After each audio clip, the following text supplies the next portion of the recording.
नरेंद्र, क्या आपको लगता है कि ऐसे कुछ केसेस हैं, ऐसी कुछ कंपनियां हैं जिनके फंडामेंटल सपोर्ट नहीं करते, जिस तरह से पिछले 7 दिन से लेकर 3 महीने के भीतर इतनी बड़ी तेजी, इतने बड़े बुल रन, इतने बड़े रनअप इन शेयरों में देखने को मिले? क्या आपको लगता है कि वो जस्टिफाइड है? राठौर सर, ऑनेस्टली पहले तो मुझे ये प्रॉब्लम है कि आप सरकारी वर्ड यूज कर रहे हो, बिकॉज ये प्रथा चल रही है मार्केट में आज से नहीं सर, 20-25 साल से चल रही है। नई पुरानी बॉटल है, नई दारू है।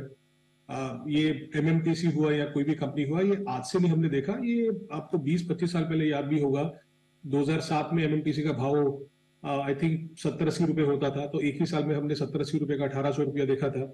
और 1800 का जो आज लेवल आया है, 75-80 आया है, वो 14-15 साल बाद आया है। सो 1800 से मुझे याद है सर, एमएमटीसी का भाव कम होके it went to as low as 31 rupees in 2013। तो ये मेरे ख्याल में कोई नया चीज नहीं है। दूसरा चीज सर, मैं ये बोलना चाहूंगा, यस बिकॉज जो स्टॉक चलता है उसके बारे में बात करते हैं, but I don't know what is the definition of free float, what you use. अगर आप कुछ प्राइवेट कंपनीज में देखेंगे जहां पे मैं अगर प्रमोटर और इंस्टीट्यूशन दोनों को निकाल दूं, बिकॉज इंस्टीट्यूशन भी ऐसे हैं जो माल बेचते नहीं है, तो अगर मैं आपको कुछ डेटा देता हूं sir, of course I will come to the fundamentals of the सरकारी कंपनी जो आप बात कर रहे हो, बट आई वाज सरप्राइज कि अगर मैं देखूं sir, in some of the stocks, Lodha में लगा लीजिए सर, लोढ़ा में फ्री फ्लोट प्रमोटर और इंस्टीट्यूशन को निकाल दिया जाए तो इट इज ओनली 1.4%, एंड्योरेंस में 1.8%, हिंदुस्तान जिंक में 1.8%, शीला फॉर्म में 1.9%, इंडिगो में सर सिर्फ 2% है, प्रेस्टीज में 2.5% है।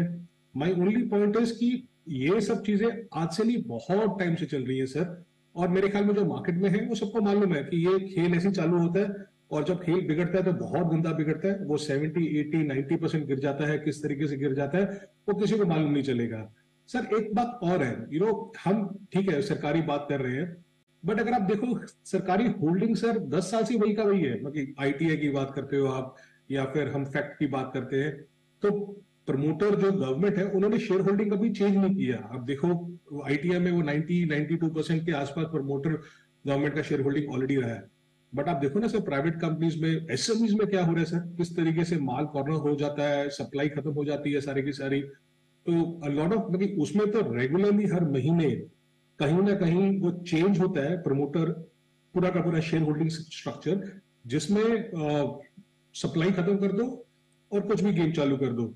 So my only point is that हमें थोड़ा होलिस्टिकली इस चीज को देखना पड़ेगा कि that this is not a सरकारी इशू और सरकारी related companies issue, this is a system issue जिसको एड्रेस करना बहुत जरूरी है। जैसे मैंने आपको बोला, जिस तरीके से आप स्टॉक्स की बात करते हैं, फंडामेंटली तो सर मेरे ख्याल में मैं क्या, कोई भी आपको बता देगा कि हाँ भी यार, कोई भी स्टॉक जो ट्रेड कर रहा है इस तरीके से होने नहीं चाहिए। मतलब कुछ कंपनीज की अगर मैं एग्जांपल ले सकता हूं आपके सामने, तो आप मुझे बता दीजिए सर, कौन बोलेगा कि जो एफएसीटी फैक्ट है उसका मार्केट कैप कोरोमंडल से ज्यादा होना चाहिए। सो मुझे सोच के डर लगता है कि यार, कि फैक्ट का मार्केट कैप कोरोमंडल से ज्यादा हो जाएगा।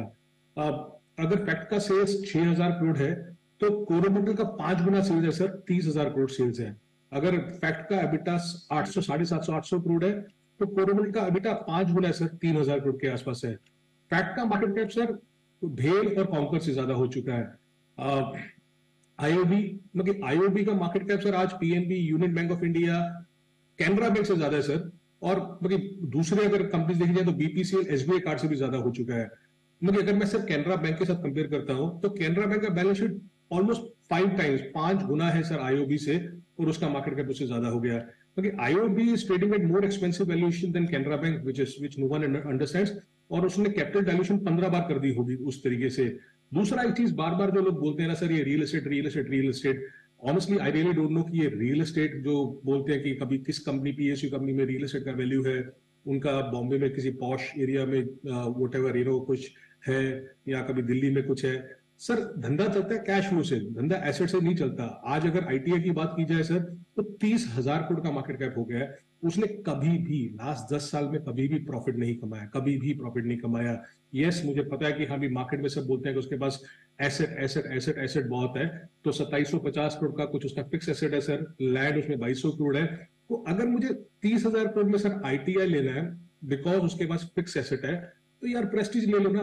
प्रेस्टीज का मार्केट कैप 30,000 करोड़ है, उसके बाद 6,700 करोड़ का फिक्स एसेट है सर, और 15,000 करोड़ का इन्वेंट्री पड़ा है। और प्रेस्टीज के पास तो best of the best location पे best of the best real estate अगर खेलना ही है तो रियल एस्टेट कंपनी ले लीजिए।